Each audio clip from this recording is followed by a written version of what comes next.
Okay, first off, what we have here is a stand of aspen, trembling aspen, and this is one of about 4 or 5 species of trees that you can potentially use for collecting. Well, this is just a bit of a close-up on this aspen stand here, and we can see that this tree has a little bit of a rub going. Actually, we just chased a buck out this morning. I got little bits of him on film, and we'll see if we can get that inserted into the video a little bit later on.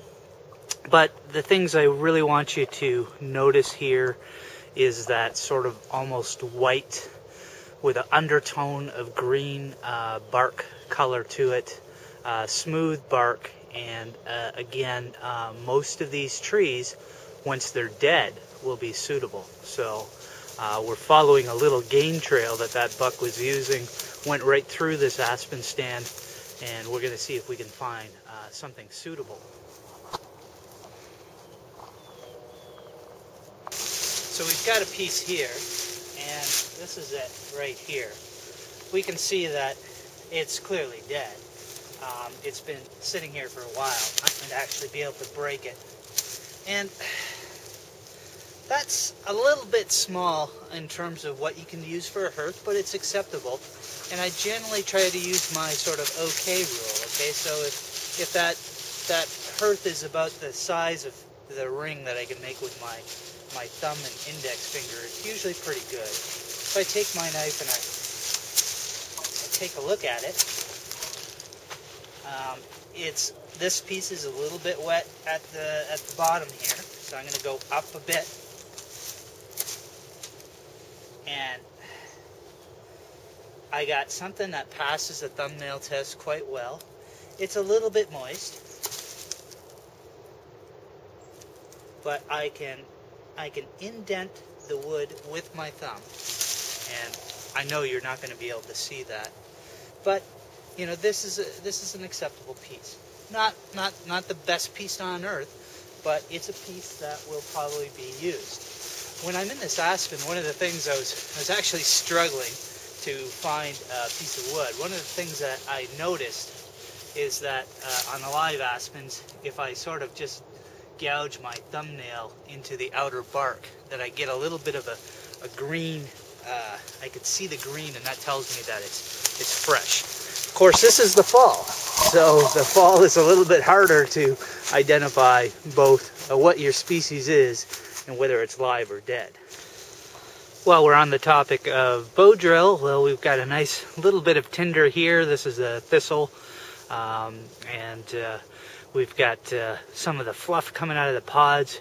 It's still early morning, so that fluff is still a little bit wet.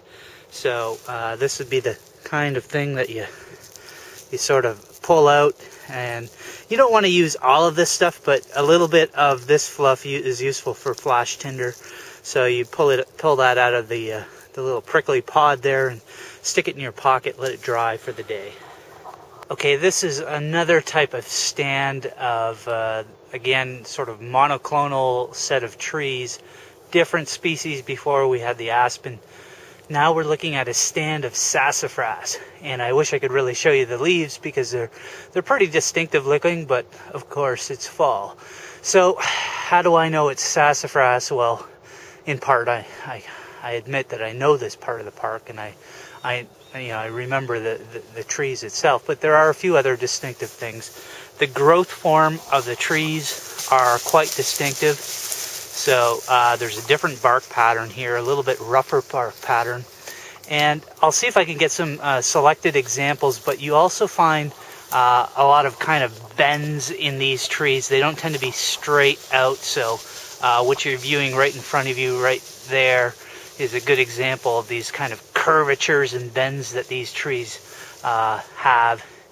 And there are two other features that are really unmistakable for sassafras. The first is if you, the first one is if you grab a twig, it's got a little bit of a greenish tinge to the top of the twigs, and the smell smells just like lime. So there's a very, very distinct citrus lime smell to it. And of course it's the root. If you dig up the root, that smells like root beer, and a lot of people make a nice sassafras tea with the root itself. Finding dead sassafras seems to be a little bit easier than it was the aspen.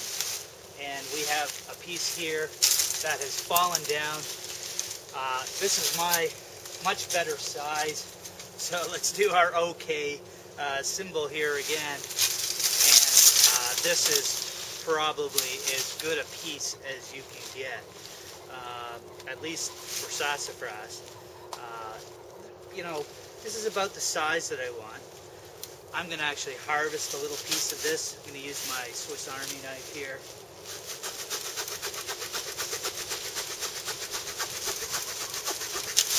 Sassafras is a pretty decent bow drill wood. It's not the easiest of them, which I find is either cottonwood or basswood, but it's pretty decent. It's a very, very brittle wood, and when you cut it, you could smell that citrusy scent.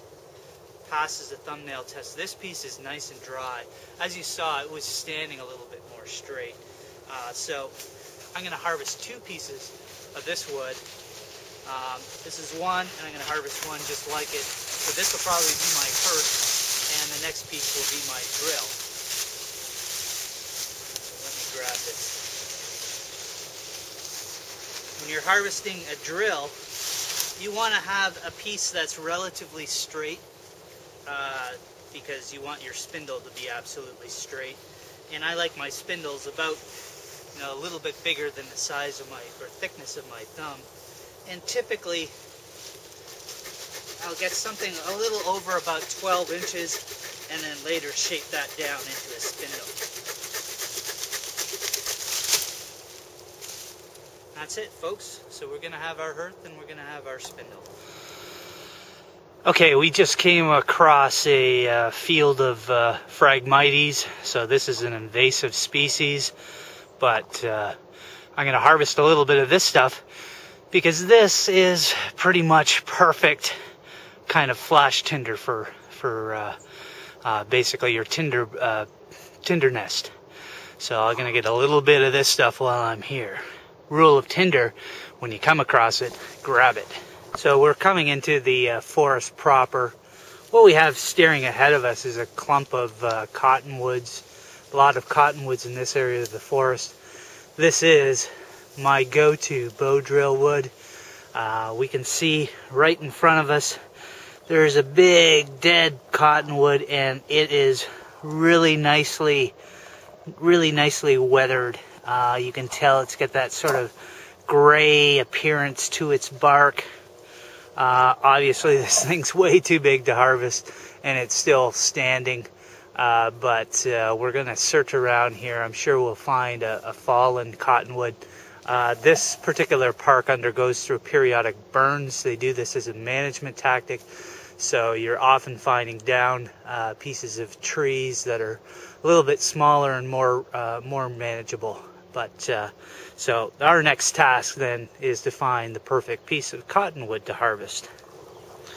Okay, we have a pretty decent piece sitting right in front of me here. Again, if we look at this piece of cottonwood, fell down quite a while ago. It's been dead, probably freestanding for a while. It's lost all of its bark. You can see where it broke here, it snapped, and you can see the fresh wood inside. That's obviously too big for harvesting, but I swing my attention right here, and boy oh boy, we have a very nice piece that's got a couple of great characteristics. One, it's about the right size, a little bit bigger than my OK sign, but about the right size. And you notice how it fell, and it's standing up vertically.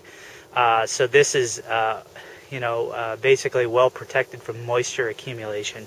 And I'm going to again harvest this because it is ideal for bow drill.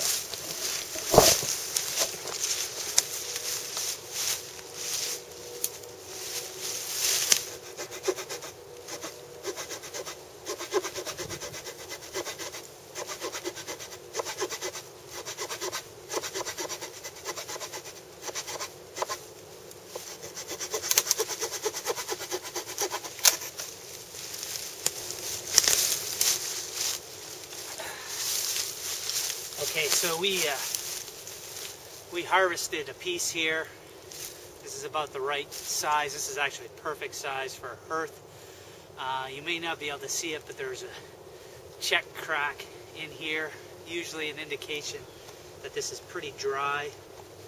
So just as the final prep, I'm just going to kind of baton split this piece. Came off a little bit on the crooked side. Watch it, baby. Go on. Come on.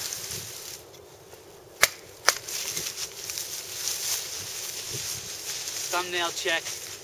This is a perfect piece for a hearth. Now normally I'll probably take this piece here and use this to form my drill with later on. But cottonwood, our third species today. I'm almost running out of battery. There's at least 2 more species in this park that I want to cover, and it looks like my camera's going to fail on me before we do that. So maybe we'll continue this on